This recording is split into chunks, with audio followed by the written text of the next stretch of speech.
سبيل الدموع سبيل مريح، تنهدى يا صاحي كي تستريح وبث الدعاء.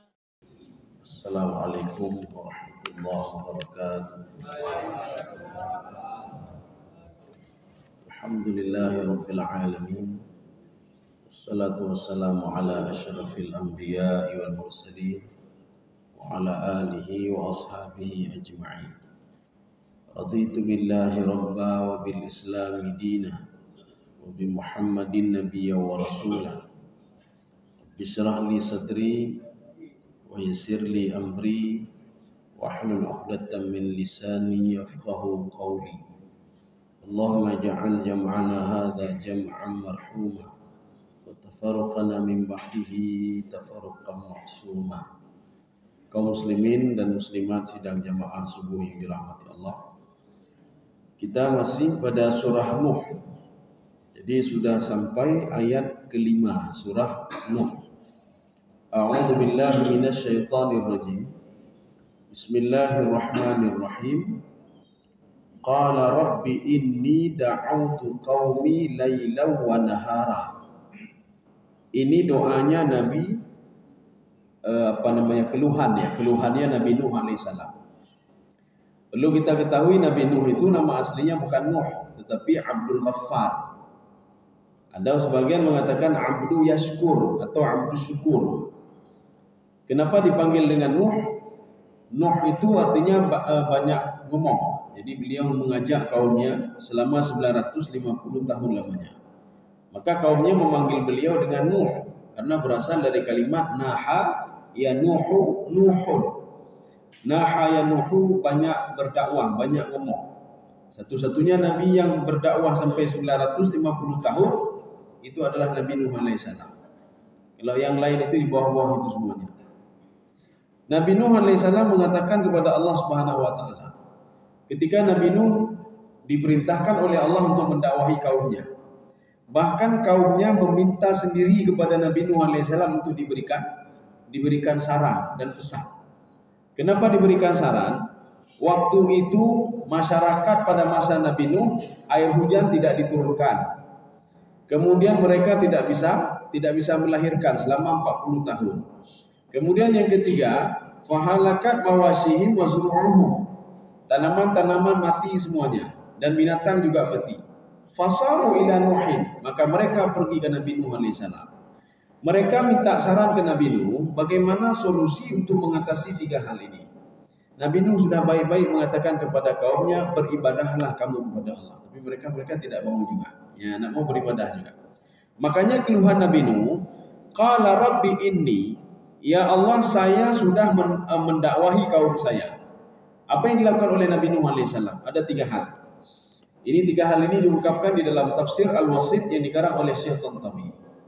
Kata Imam Tantawi, dakwahnya Nabi Nuh tiga-tiga ini ditolak oleh kaumnya. Yang pertama at-targhib wa tarhib. Targhib itu memberikan motivasi kepada mereka, kalau kalian beribadah kepada Allah maka akan diberikan nikmat oleh Allah. Ini ketika mereka datang melapor yang tiga hal tadi. Untuk menghilangkan masalah ini kata Nabi Nuh, beribadahlah kepada Allah, bertakwalah kepada Allah. Tapi mereka tidak mau dengar. Ini yang pertama, targhib wa tarhib. Tarhib itu menakut-nakuti. Kalau kalian nanti tidak beribadah kepada Allah, kalian tidak patuh kepada Allah, maka akan diberikan azab oleh Allah Subhanahu wa taala. Ini tidak direspon, yang pertama. Dakwah yang kedua, inilah yang dinamakan dengan inni da'autu qaumi laila wa nahara. Siang malam saya berdakwah. Dakwah yang kedua, mengajak mereka ila at-ta'ammul wa tafakkur fi at-ta'ammul wa tafakkur bi an'amillah. Jadi Nabi Nuh mengajak mereka untuk at-ta'ammul wa tafakkur, untuk memikirkan nikmat-nikmat yang diberikan oleh Allah. Mungkin dengan hal itu bisa mereka beriman kepada Allah. Dari mana turunnya hujan, dari mana ini, dari mana itu, dari mana kesehatan, dari mana udara yang kalian hirup, itu dakwah Nabi Nuh alaihissalam. Tetapi dakwah yang kedua juga tidak digubris.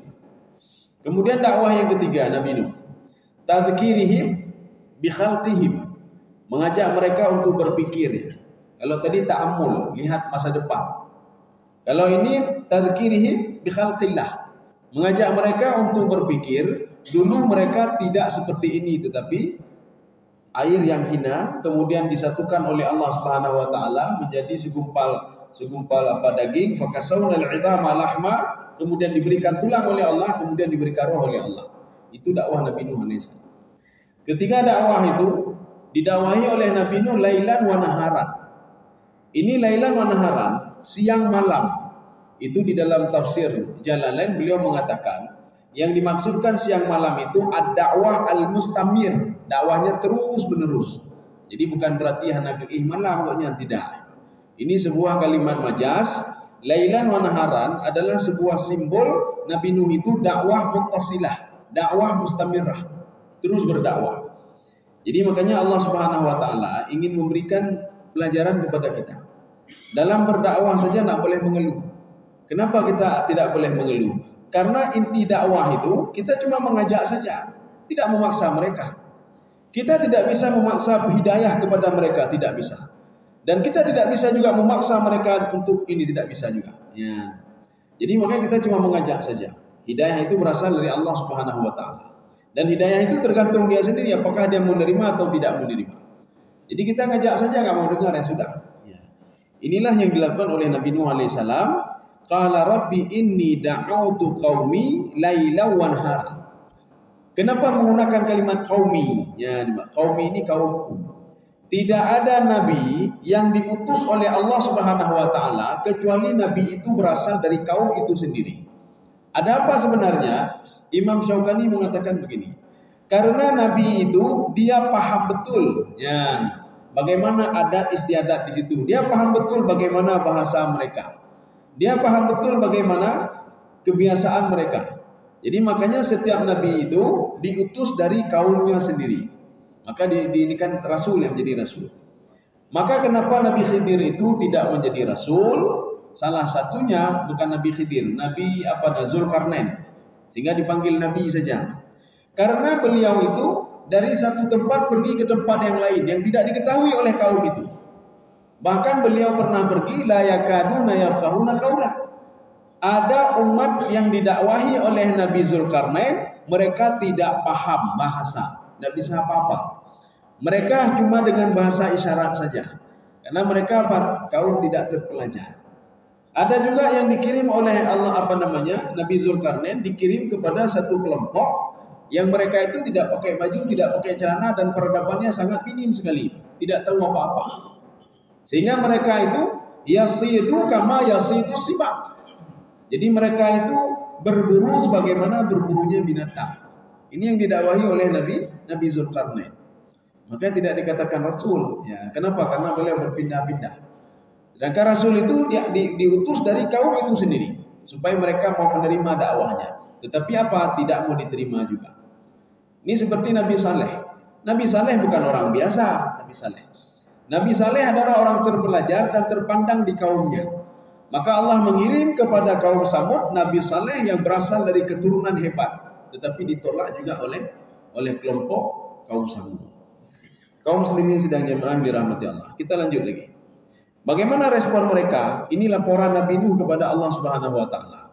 Seperti kita melapor begini, ya Allah, saya sudah mendakwahi anak saya tapi tetap begini juga. Saya sudah berusaha tetapi tetap begini juga. Saya sudah mengajak mereka beribadah tapi mereka tidak mau dengar juga. Sehingga Nabi Nuh alaihissalam mengatakan, "Falam yazidhum du'ai illa firara." Ini bacaannya boleh dua.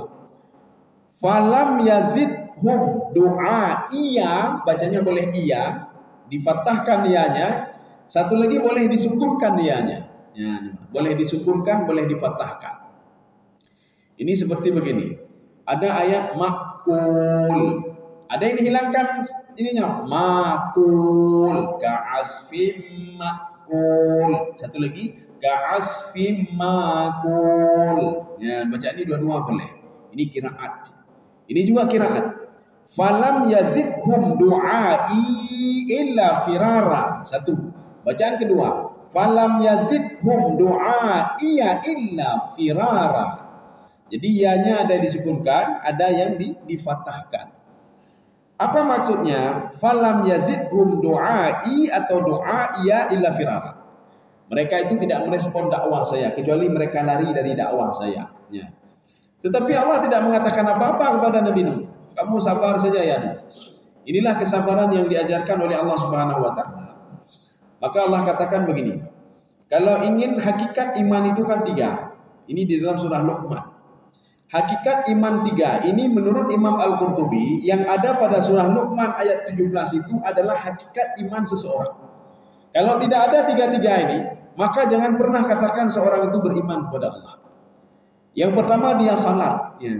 Kalau tidak salat jangan pernah katakan saya orang beriman. Anda punya pegang Pak. Saya zakat, saya hebat, ini saya hebat, tapi tidak salat. Jangan pernah katakan beriman. 1. Yang kedua, interaksi sosial dengan masyarakat. Jangan pernah mengatakan beriman kepada Allah kalau dia cuma mengurung diri dia sendiri dan dia beribadah untuk diri dia sendiri. Jauh gunung, Pak. Pergi ke gunung, dia beribadah sendiri tanpa memperhatikan orang lain. Dia beribadah sendiri tanpa memperhatikan anak istrinya, biarin mereka urus ini sendiri. Jangan pernah mengatakan beriman kalau seperti itu. Kalau tidak ada interaksi sosial. Yang ketiga, sabar. Orang yang tidak sabar jangan pernah mengklaim dirinya dia adalah orang beriman kepada Allah. Jadi sabar yang bagaimana? Apakah itu termasuk sabar terhadap perintah Allah? Kalau ada orang tidak sabar terhadap perintah Allah, anak ya bukan doa beriman. Susah sekali salat berjamaah, susah sekali baca Quran, susah sekali saya buat begini, susah sekali saya bersedekah. Berarti jangan menganggap diri beriman. Kalau masih merasa susah. Kemudian yang kedua, sabar terhadap maksiat. Ya, sabar terhadap maksiat maksudnya sabar untuk tidak berbuat maksiat. Ketika Allah Subhanahu wa taala melarang hal ini, melarang ini, maka kita sabar untuk meninggalkan hal seperti itu. Kemudian yang ketiga, sabar terhadap musibah. Ibnu Abbas dalam tafsir beliau mengomentari sabar terhadap musibah adalah as-sabru ala al-marad. Sabar terhadap sakitnya. Jadi ketika diberikan sakit oleh Allah, itu ada tujuan dan maksud tertentu dari Allah Subhanahu wa taala. Maka kalau kita marah-marah, mupek-pek katanya ketika diberikan sakit, berarti kita secara tidak langsung sudah marah kepada yang memberikan penyakit itu. Ini sama seperti dalam hadis qudsi. Allah mengatakan la tasubud dahra. Janganlah kamu itu mencaci maki masa. Ketika masa musim kemarau, pekan kemarau tabile. Air tidak ada, semua tidak ada. Maka Allah katakan jangan kamu caci maki masa. Saya yang menciptakan masa itu. Ketika kamu mencaci maki masa, kamu sama seperti mencaci maki saya, kata Allah. Maka kalau sudah mencaci maki saya, kamu sudah mencaci maki pemberi rezeki. Maka jangan pernah harap rezeki dariku, kata Allah Subhanahu wa taala. Artinya kita terima saja. Ketika sakit kita terima saja. Kita berusaha untuk bisa sembuh. Karena semua yang ada pada diri kita ini semua dikontrol oleh Allah Subhanahu wa taala, dalam kontrolan Allah. Beda begitu, semua dalam kontrol Allah. Maka Allah mengatakan dalam Al-Qur'an kan begini, faqadarna fa ni'mal qadirun. Dalam ini qiraat lain faqadarna fa ni'mal qadirun, ada tasdid. Kenapa ada tasdid? Dalam setiap detik, bukan detik lagi, bahkan lebih daripada itu, dipantau oleh Allah Subhanahu wa taala. Cuma kita saja yang merasa jauh. Kenapa jauh? Karena hati ini kotor, Pak. Kalau hati ini kotor dan kita berbuat dosa, maka kita akan jauh dari Allah. Maka dekatkanlah diri terus kepada Allah Subhanahu wa taala. Jadi makanya kita tidak merasa jauh, ya merasa dekat, ibadah selalu sambil dah preh-preh meninggal dunia. Sambil dah preh-preh kita dipanggil oleh Allah Subhanahu wa taala. Apapun yang bisa kita lakukan, kita lakukan. Kita bisa bantu orang lain, kita bantu orang lain. Kita bantu diri kita sendiri, kita bantu diri kita sendiri. Makanya berzikir itu salah satu, kata Rasulullah, membantu dirimu sendiri, bukan bantu orang lain. Aduh, kedua-duanya astagfirullah, astagfirullah. Kamu sudah membantu dirimu sendiri. Ketika kamu bersedekah, kamu sudah membantu dirimu sendiri dari api neraka. Maka Rasulullah mengatakan kepada Aisyah, ittaqin nara walau bisyikit tamrah. Wahai Aisyah, takutlah kepada neraka walaupun dengan bisyikit tamrah. Kamu bersedekah dengan secuil biji korma. Artinya korma itu, secuil korma itu, sedekah kamu bisa menyelamatkan kamu dari api neraka. Kaum muslimin sedang jemaah yang dirahmati Allah. Ini keluhan Nabi Nuh alaihissalam. Mereka tidak mau mendengar dakwah, mereka lari dari dakwah. Maka dalam sejarah itu, di dalam beberapa literatur tafsir, di situ dikatakan Nabi Nuh berdakwah 950 tahun, yang merespon cuma 83 orang. Berarti kalau 950 tahun yang merespon cuma 83 orang, dalam 100 tahun itu Ya, 100 tahun mungkin ada 10 orang. Anda perlu dipeluk dalam 100 tahun, ya nak sampai 10 orang. Mungkin 8 orang atau 7 orang. Jadi makanya kalau kita mendakwahi seseorang, kita ajak salat, kita ajak beribadah, nak mau dengar ya sudahlah. Ya sudah. Oh, saya sudah dakwahi 1 bulan, 2 bulan, itu masih kecil itu. Nabi Nuh 100 tahun, 7 orang, 8 orang dalam 100 tahun. Maka 950 tahun, 83 orang. Kaum muslimin sedang jemaah yang dirahmati Allah. Ini lari ini apa? Lari dari apa? Illa firara. Firara minal iman, kata Imam Jalalain. Jadi firara minal iman, mereka lari daripada iman dan percaya kepada-Mu. Seperti Nabi Ibrahim alaihissalam. Nabi Ibrahim mengatakan kepada ayahnya. Sebagian tafsir mengatakan bukan ayahnya itu pamannya itu. Karena Al-Quran menggunakan kalimat abun, abati, itu untuk ayah, untuk paman, untuk kakek. Ya, baik itu ayah kandung, bukan ayah kandung, kemudian untuk paman atau untuk kakek. Penggunaannya Allah katakan dengan dalam Al-Quran dengan abun, ya, abun. Jadi makanya dalam satu tafsir mengatakan Nabi Ibrahim mendakwahi ayahnya. Satu tafsir mengatakan Nabi Ibrahim mendakwahi pamannya. Maka ketika didakwahi, ayahnya itu atau pamannya bukan makin dekat dengan Allah, tetapi firaran. Firaran itu apa? Firaran anil iman. Tidak mau terima iman dia. Tidak mau dia terima iman. Padahal Nabi Ibrahim mengatakan, ini tidak memberikan mudarat, tidak memberikan manfaat. Apa kata ayahnya atau pamannya? Wahjurni maliya. Kamu pergi saja dari saya, jangan ikut campur urusan saya. Ya. Kalau kamu tetap juga seperti ini, saya akan merajam kamu dan akan saya keluarkan kamu dari kampung ini. Sehingga dia itu diusir oleh ayahnya atau pamannya, tetapi Allah meresponnya. Makanya kalau kita dakwah memang ikhlas berdakwah itu, Nabi Ibrahim ketika itu berdoa kepada Allah, akhirnya direspon doanya, kamu keluar saja dari kampung itu. Kamu pergi ke Suriah. Maka Nabi Ibrahim alaihissalam berpindah dari Irak menuju ke Suriah. Kaum muslimin sedang jemaah yang dirahmati Allah. Kita lanjut. Wa ini masih keluhan-keluhan. Ini ada waw ini waw ataf. Kenapa Nabi Ibrahim menggunakan kalimat ini? Ini lil isbat namanya. Isbat itu kalau bahasa lain namanya taukid. Taukid itu bahasa lainnya menguatkan. Menguatkan artinya saya betul-betul sudah berdakwah ya Allah. Lu enggak betul-betul berdakwah. Ya. Ini seperti Nabi Nuh alaihissalam mendakwahi juga anaknya. Sudah betul-betul berdakwah, tetapi anaknya tidak mau mendengar juga Nabi Nuh alaihissalam. Nabi Nuh mendakwahi istrinya, tetapi tidak mau mendengar juga, istrinya tidak mau dengar. Makanya di dalam Al-Quran Allah memberikan perumpamaan orang kafir dan orang beriman. Coba lihat istri Fir'aun, suaminya kafir tapi istrinya beriman. Coba lihat Nuh, suaminya beriman tapi istrinya kufur kepada Allah Subhanahu wa taala. Coba lihat Lut. Nabi Lut bagaimana mendakwahi kaumnya tetapi istrinya membangkang dan tidak mau mendengar dia. Bahkan membantu orang-orang pembangkang itu yang sodomi ya satu sama lainnya, bahkan dibantu oleh istrinya. Dia laporkan kepada laki-laki itu, sebentar lagi datang tamu ke rumah saya laki-laki. Dia beritahukan semua, dia bocorkan rahasianya. Kaum muslimin sedang jamaah yang dirahmati Allah. Ini menggunakan kalimat ini lagi. Wa inni kullama da'autuhum. Ketika saya dakwahi mereka, dakwahnya bagaimana? Yang tiga-tiga tadi. Kalau kita berdakwah itu identik dengan apa? Identik dengan caci maki dan demenak, ya Pak. Kalau sudah demenak, kalau sudah mencaci maki orang, itu sudah dakwah namanya. Ya, kalau lu dakwah di bulannya. Ya, kalau lu derah ini. Sudah saya denak, ya Pak. Kita sebelum kalau enggak kita ini yang ke dakwah nanti. Padahal dakwah itulah tiga tadi kalau menurut konsepnya Nabi Nuh alaihissalam.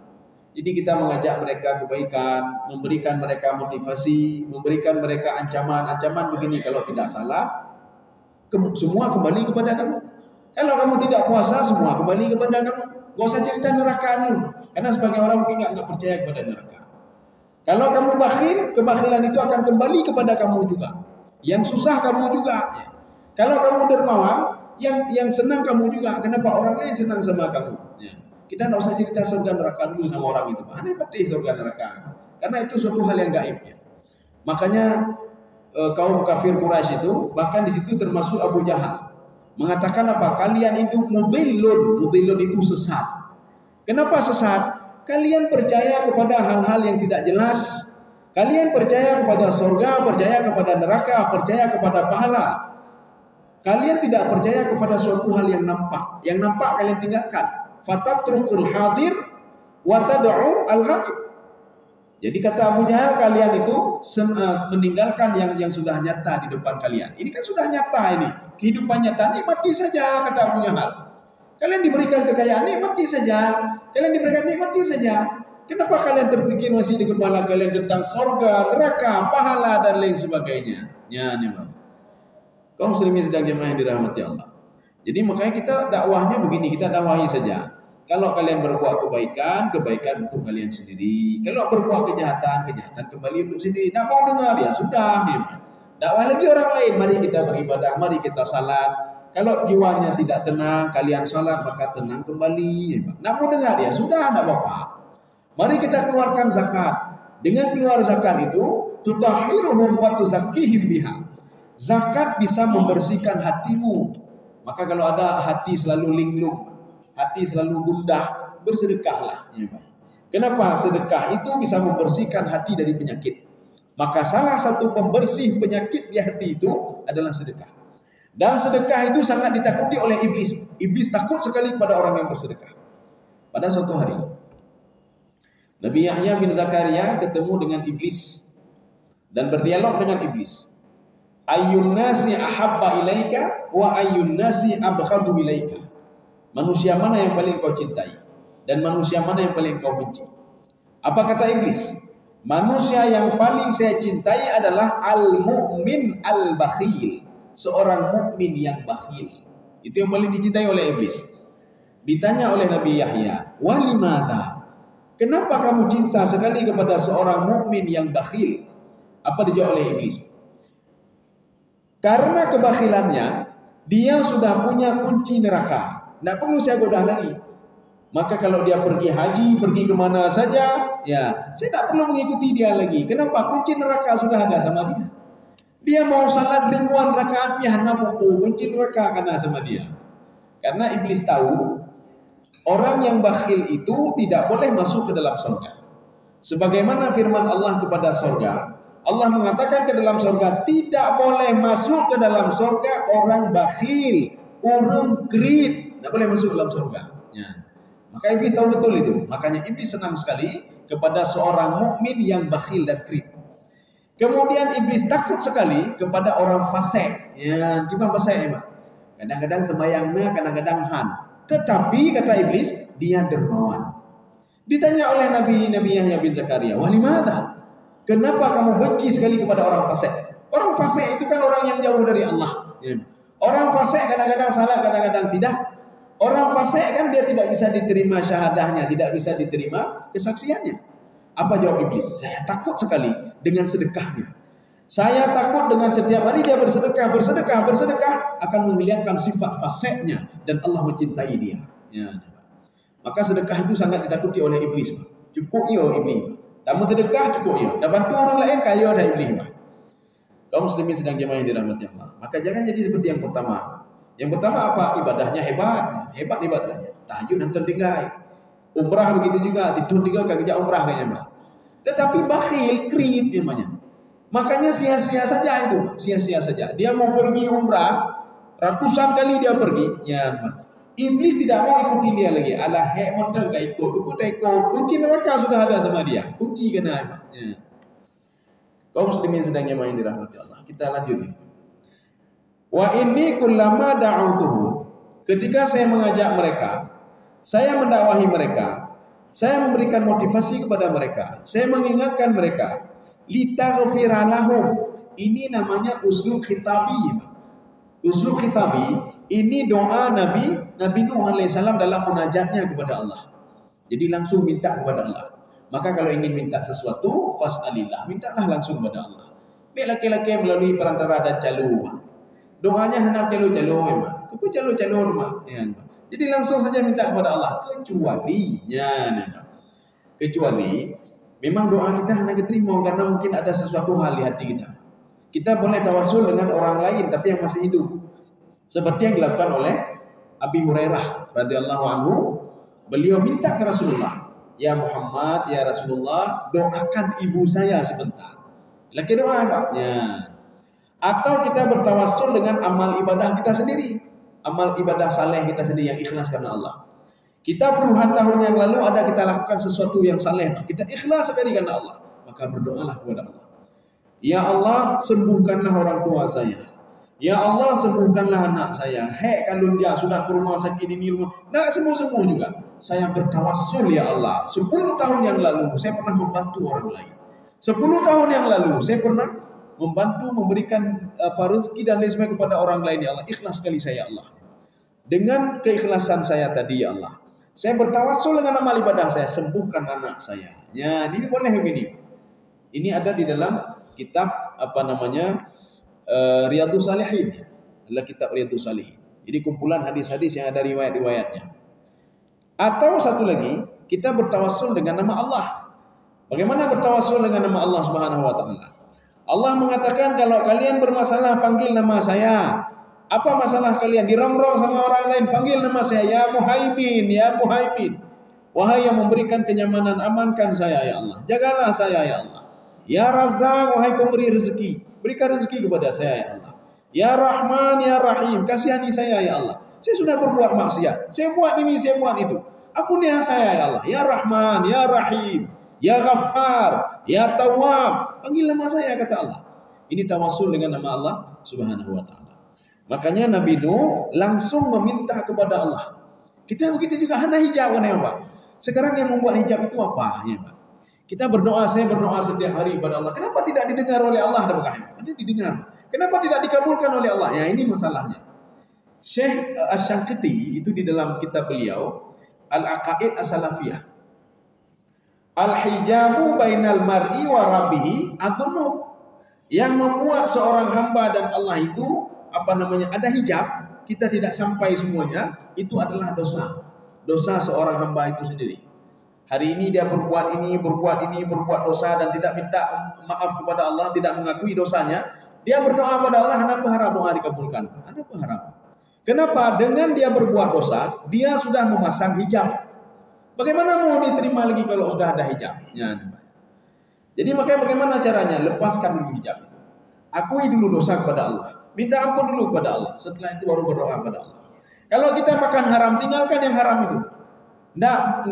Jangan pernah mengharap doa kita dikabulkan oleh Allah kalau kita masih makan haram.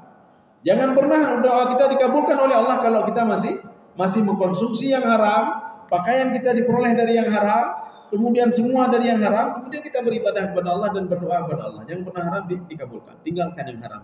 Ya. Ketika kita meninggalkan yang haram, Allah akan mempermudah kita yang halal. Gijuk yang halal. Cuma kita saja. Ini kalau saya tinggalkan yang haram, rezeki lam menyuhana lon pengut. Kalau saya tidak membohongi orang lain, apakah dapat lagi saya rezeki seperti ini? Kalau tidak saya katakan begini, enggak ada laba, ya Pak. Ini proyek sekian, tapi dibuatnya sekian ya Pak. Kalau enggak ada laba, ya Pak. Kita buat sesuatu hal yang haram. Kita nipu orang lain, Pak. Kita kurangi timbangan dan lain sebagainya. Makanya jangan pernah harap doa orang ini akan dikabulkan oleh Allah sebelum dia minta maaf dulu kepada Allah Subhanahu wa taala. Ini sama seperti begini. Ada seorang anak, ini mungkin sudah kita ceritakan beberapa tahun yang lalu ya. Seorang anak, dia ambil kendaraan orang tuanya dijual. Dia ambil sertifikat tanah dia gadai. Dia ambil televisi dia jual. Dia ambil Pak. Punya ayahnya. Ketika dilihat oleh ayahnya, nyocok dulu. Akhirnya ketahuan, yang ngambil adalah anaknya. Ketika itu, anaknya akan berikan ada dosa sama ayahnya. Ketika anaknya minta kepada orang tuanya, ya, ada duit nggak? Perlu duit 1 juta. Nah ada. Kenapa? Ayahnya marah sekali. Kenapa? Harta dia sudah dijual oleh anaknya. Besok datang lagi ya, perlu duit 5 juta. Nah ada. Jangan kali 5 juta 100 ribu, nah ada. Ya weh juga deh. Tetapi ketika anaknya datang kepada ayahnya, dia akui dosanya. Ya saya minta maaf, selama ini saya keliru, saya ambil kendaraan ayah saya jual, saya ambil ini saya gadaikan sertifikat tanah saya gadaikan, saya ambil televisi saya jual, saya ambil perabotan rumah saya jual. Anak mencium kaki ayahnya dan mengatakan maafkan saya ayah, maafkan saya, enggak akan saya ulangi lagi. Ya, Pak. Setelah itu anaknya mengatakan, ya pinjam duit 1 juta. Jangankan 1 juta, 5 juta diberikan. Jangankan 1 juta, 10 juta diberikan. Kenapa? Karena anaknya sudah minta maaf kepada orang tuanya. Seorang hamba begitu juga. Ketika sudah minta maaf kepada Allah, jangankan dia minta sedikit, banyak pun diberikan oleh Allah. Sekarang masalahnya, dia tidak mau meninggalkan maksiat itu. Maksiat tetap terus berjalan. Dia terus melakukan maksiat. Dia terus makan haram. Dia terus mengurangi timbangan. Bagaimana mau diberikan oleh Allah Subhanahu wa taala? Diberikan oleh Allah dalam kapasitas beda. Seperti orang kafir. Orang kafir berbuat maksiat diberikan oleh Allah, tapi dalam kapasitas berbeda. Dalam kapasitas orang kafir itu adalah makhluk Allah Subhanahu wa taala. Ya, makhluk Allah. Bukan orang yang dikasihani oleh Allah Subhanahu wa taala. Makanya orang kafir itu ketika diberikan nikmat, nikmatnya cuma di dunia saja, terbatas nikmatnya. Kulu wa tamatta'u qalilan. Qalilan itu kata Ibnu Abbas ya dulu ala takliluz zaman wal makan. Waktunya sempit sekali. Dan tempatnya juga sempit sekali. Di dunia kan tempat sempit. Waktu juga sempit.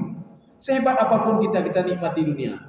Tidak lebih dari umur kita. Pada umur 50 tahun kita nikmati dunia. Berapalah 50 tahun itu? 50 tahun tak lama, Pak. Sudah setahun, 2 tahun, 50 kali tahun-tahun itu sudah 50 tahun. Oh mana pelotong, berarti 60 tahun saja menikmati dunia. Kalau dipotong dengan masa balik, ketika kita kecil tak tahu apa-apa, berarti umur 50 tahun tak 50 tahun, mungkin 45 tahun saja bisa menikmati dunia. Karena dulu anak tertepu-tepu ya.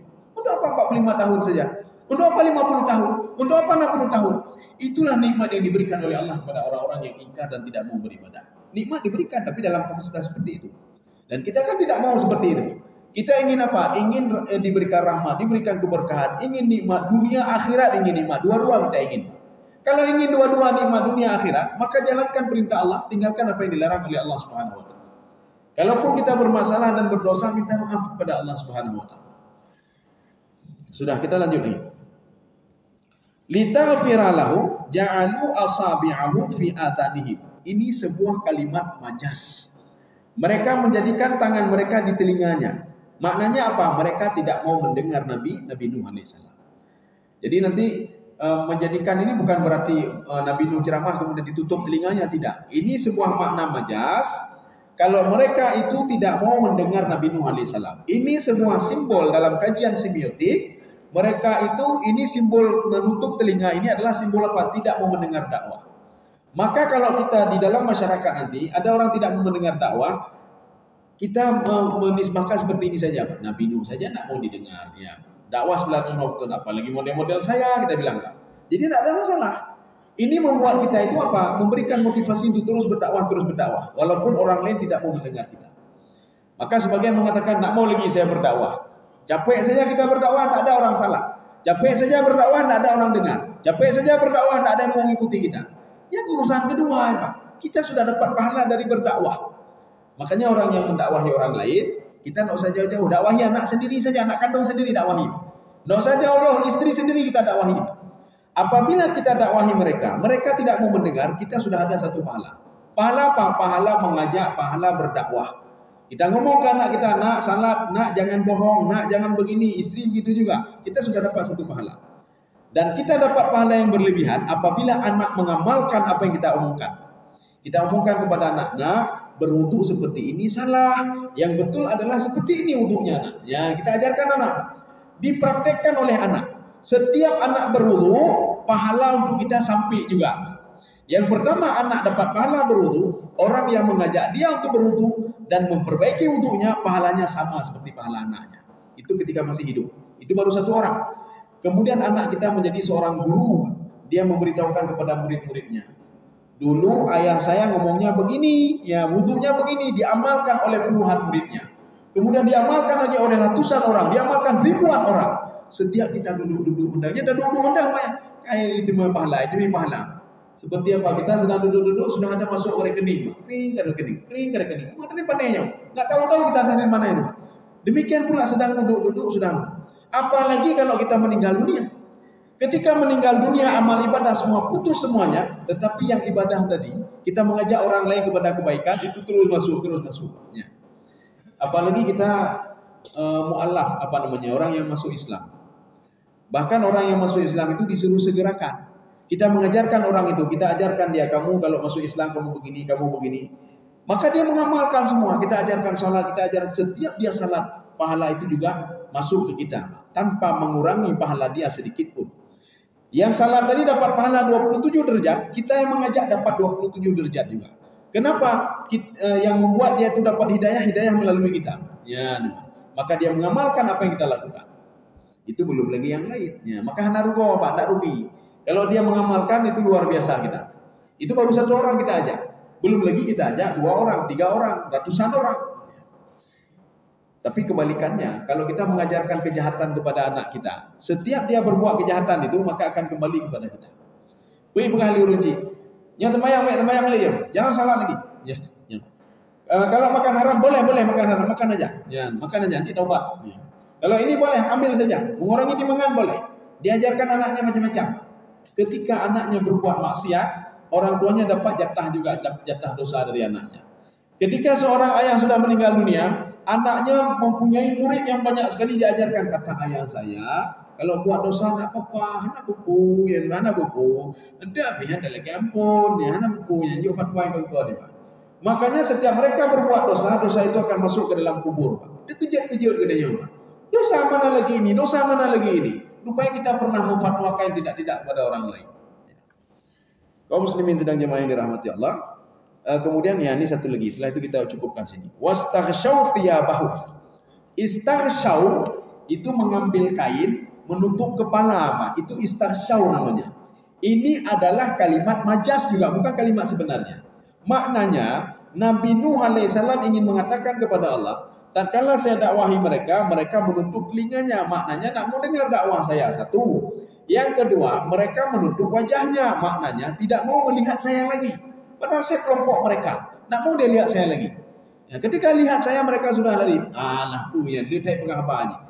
Banyak ngomong itu namanya Nuh. Sehingga dipanggil Nuh. Nama beliau adalah Abdul Ghaffar atau Abdul Yashkur. Ya.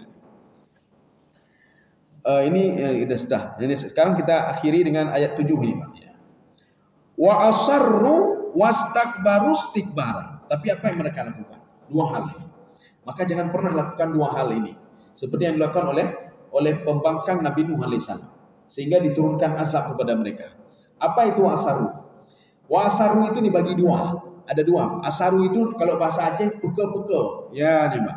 Kalau bahasa Indonesia apa istilahnya? Sudah tahu dia buat lagi. Ya, itu istilahnya. Ya. Kalau bahasa Aceh peke-peke. Sudah tahu dia buat lagi. Sudah tahu menyembah patung itu tidak baik, tapi dia lakukan juga. Patung mereka kan ada berapa? Wud dan wala suwa'a wala yaghutsa wa ya'uqa wa nasra. Ini 5 patung mereka. Yang patung yang ada di setiap rumah patung Wuddan. Wuddan ini ada di setiap rumah. Ya, Wuddan itu ada. Setiap rumah ada Wuddan. Pada masa Nabi Nuh alaihissalam. Kalau yang lain itu hanya orang-orang khusus saja. Wuddan wala suwa'a wala yaghutsa wa ya'uqa wa nasra. Nasra itu burung, dalam bentuk burung. Ada dalam bentuk singa dan lain sebagainya. Jadi mereka tahu itu maksiat, tapi mereka peka-peka, ya Pak. Ini namanya asaru. Tetapi kata Imam Ghazali, asaru itu ada 2. Yang pertama, apabila kesalahan itu, ini diampuni oleh Allah. Diampuni oleh Allah. Kesalahan itu terulang lagi. Tetapi kesalahan bukan dosa besar, tidak. Dosa-dosa kecil. Bagaimana dosa kecil? Hari ini kita berusaha tidak melihat maksiat, tapi roh mukalah maksiat. Hari ini kita tidak berbuat bermaksiat kepada Allah, secara tidak sengaja lakukan juga maksiat. Hari ini kita tidak ghibah orang lain, tapi ghibah juga orang lain. Kata Imam Ghazali, wa in asarru, walaupun itu terulang-ulang, kalau beristighfar kepada Allah akan diampuni oleh Allah. Diampuni oleh Allah. Maka kenapa kita bisalah astagfirullah. Ya Allah, saya minta maaf dosa saya tadi malam, ya Allah. Lu lagi maaf ya Allah. Diampuni dengan syarat bukan dosa besar. Sudah. Yang kedua, ada batas waktunya. Mengulang-ulang syirik kepada Allah ada batas waktunya. Yang pertama, ketika dia beriman kepada Allah, kemudian dia syirik kepada Allah. Sudah, ini satu. Kemudian setelah itu dia beriman lagi kepada Allah, diterima masih imannya oleh Allah. Walaupun dia sudah 2 kali beriman, diterima oleh Allah. Tetapi tatkala syirik yang kedua kalinya, kemudian dia kufur, sumazdadu kufran, bertambah lagi kufurnya, lan tuqbala taubatuhum, tidak akan pernah diterima taubatnya. Kenapa? Wa asarru, mereka itu peka-pekanya, sudah main-main, sama seperti kaum ini Nabi Nuh. Sudah main-main mereka. Pertama kami percayalah. Setelah itu hanali, main-main, Pak. Ini namanya wa asarru. 1. maka jangan pernah peka-peka tadi. Tapi kalau seandainya terulang lagi maksiat-maksiat yang itu diterima oleh Allah, walaupun sampai ratusan kali terulang-ulangnya, walaupun sampai ribuan kali terulang. Tetapi kalau masalah kufur, 2 kali terulang kafirnya itu, maka tidak akan diterima taubatnya oleh Allah Subhanahu wa taala. Sudah. Ini yang pertama. Yang kedua, wastakbaru. Istakbaru itu apa? Iblis diklaim masuk ke dalam neraka oleh Allah gara-gara 2 hal juga. Aba wastakbara. Aba itu apa? Aba, dia tidak mau mendengar perintah Allah. Istakbara berasal dari kalimat kabara. Kabura itu sombong. Istakbara minta untuk dipuji. Ya, minta dipuji. Jadi bukan sombong, tidak. Istakbara minta dipuji. Ya Allah, kenapa engkau memuji Adam? Kenapa tidak puji kami? Kami lebih baik daripada Adam. Ya. Ini begitu juga. Mereka mengatakan, wahai Nuh, lebih bagus kamu lebih bagus kami daripada kamu.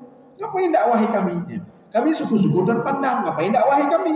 Ya, jadi artinya apa? Setiap yang datang ke Nabi Nuh, mereka selalu mengatakan jan urung pungonya. 83 orang yang mengikuti Nabi Nuh adalah orang-orang gila semuanya.